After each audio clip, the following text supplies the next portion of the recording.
with me today are Rong and Vocea, who will give us an update about Asia-Pacific engagement.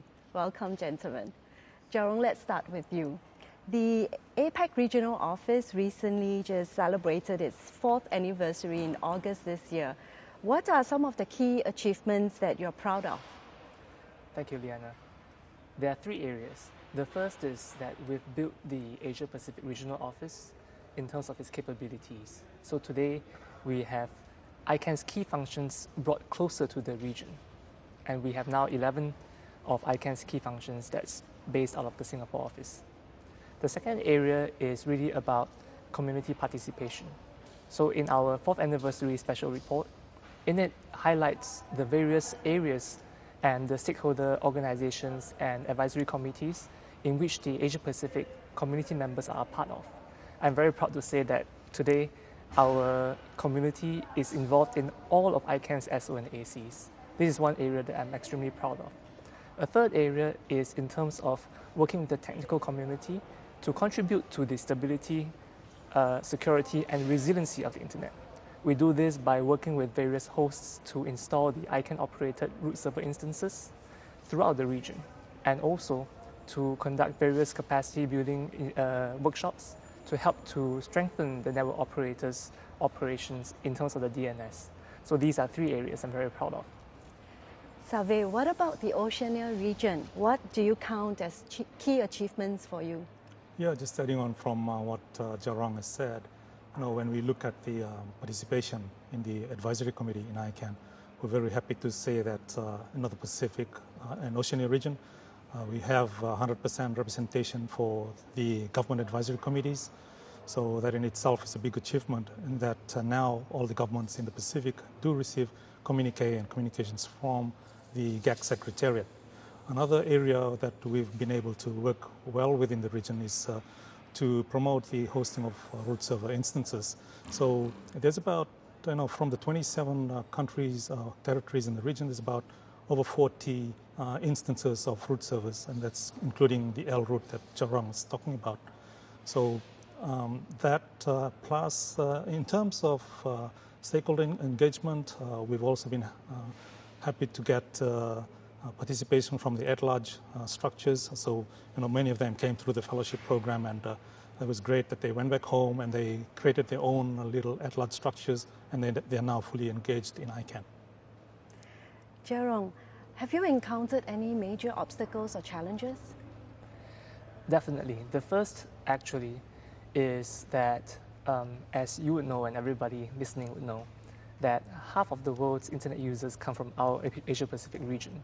But unfortunately, the participation within ICANN is not proportionate to the wider internet community from Asia-Pacific. This is something that we worked very hard on. Like I mentioned earlier, even though we have our Asia-Pacific community members participating in all the SO and ACs, the proportion can be done much better. Now, to do so has a number of challenges. The first is that of basic understanding. A large part of our region is developing, so we have to let people understand what ICANN does, the role of ICANN in the internet ecosystem, as well as how to participate, which is participating in the multi-stakeholder model. These are some topics that are quite foreign to some of our internet stakeholders.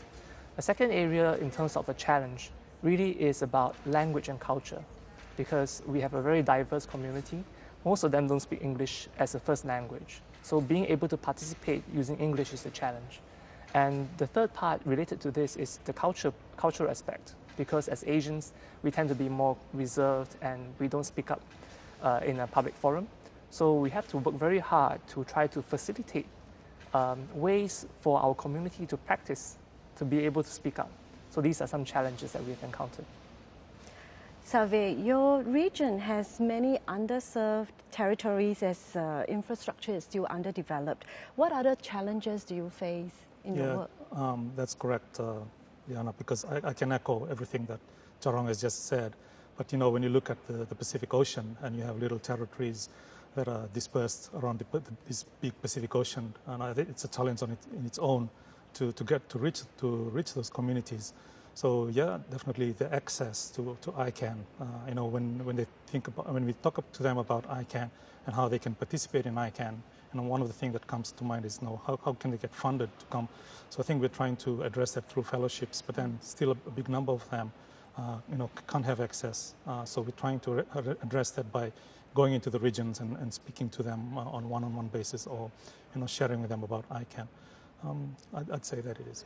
So what is next for the Oceania region? You know, what are your plans for next year? You know, the region right now, what's energizing the region right now is there's going to be a lot of cables that's connecting the island countries. So with that comes those issues around security. For us, when we talk about the technical and engagements, I'd like to see that you know, we can work closely with the service providers, you know, in deploying IPv6, and also seeing that many more CCTLDs, the country code top-level domain registries, they implement DNSSEC, and also to work with ISP. So if we can improve the stability, the resiliency of the networks in the region, in the Pacific, that'll be really good for them. Okay. So Jerome, what are your top priorities for APAC for the next year? So echoing Save, first area really is on the technical side. So we want to be able to strengthen, especially on the technical engagement portion. So very recently, in the last couple of months, David Conrad, our CTO, visited Asia and did an Asia tour. So we have a number of takeaways in which we will follow up on working with the community. A couple of these, Save already mentioned, like increasing DNSSEC adoption. So that's one area. Another area is researching and thinking about how can we improve the DNS traffic within the region. So that's another key area as well. Now, second portion is, as I had mentioned, we need to continue working with the community to facilitate their participation. So our initiatives like the local ICANN readouts, as well as the regional APAC space, these are key platforms for us to work with the community. And this will continue to be a key priority. And within the APAC space, we've evolved and into allowing for the community to take the lead. And that is in the formation of community subgroups to discuss on various topics in depth. So this is one area that we will also focus as a priority, working with the community. Good. Thank you, gentlemen. Thank you.